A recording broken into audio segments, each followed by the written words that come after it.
I keep seeing this ad, or public service announcement, about smoking. It claims that tobacco's products have created a wage gap. I was curious about how this could be. How could a product like cigarettes actually create a wage gap? If smokers need more reasons to quit, research shows smokers earn less. Okay, so their research shows that smokers earn 20% less than non-smokers. That may be true. For the purposes of this video, let's assume that this is correct. The video, linked below, goes on to say that young smokers could be missing out on up to $10,000 per year. The only evidence of this claim is an article with the headline, "If you want to earn more money, quit smoking." I was able to find the article available online. It contains the following analysis. In a new paper, Federal Reserve Bank of Atlanta economists Julie Hotchkiss and Melinda Pitts found that smokers only earn about 80% of what non-smokers earn. People who used to smoke and quit more than a year earlier, though, earn 7% more than people who never lit up in the first place. So the research of these two economists show that smokers earn less. So far, there is no indication that one causes the other. I find it interesting that the highest earners are people who smoked and then quit. Someone who has never become a smoker actually earns less than someone who took up the habit and then stopped. I have to wonder, is the lesson here that everyone should take up smoking for a little while if they really want higher earnings? Obviously, that sounds pretty ridiculous. Perhaps smoking and earnings do not have a direct cause and effect relationship. The article continues. The two researchers attribute about 60% of the wage gap between smokers and non-smokers to demographic differences.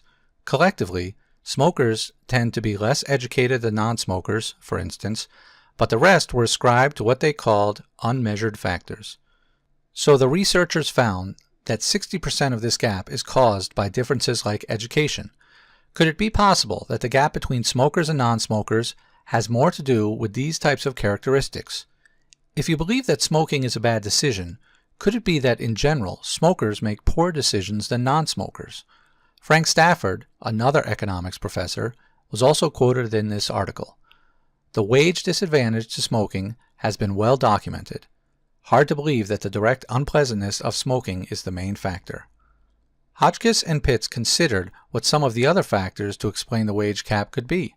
They theorized that there could be personality traits that differentiate current smokers, former smokers, and non-smokers. Stafford was quoted saying, "We suggest that it is something about the persistent smoker's lack of self-control and the inability to quit." So it appears that the researchers' interpretation is that smoking and lower wages are related, but there is no proof that one causes the other. The ways in which two items are related is summed up nicely in a Wikipedia page titled "Correlation does not imply causation," link included below. Under the General Pattern section, it outlines the various relationships that may exist between two variables.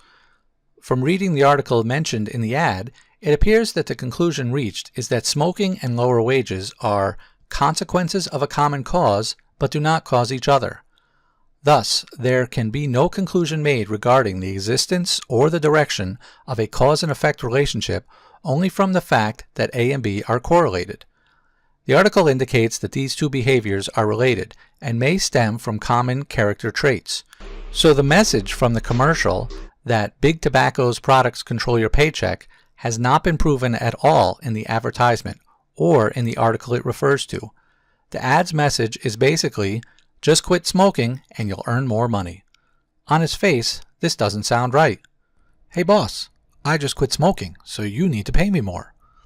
Look, there are many reasons not to smoke, and I did not make this video to encourage anyone to smoke, and I would never try to talk anyone out of quitting.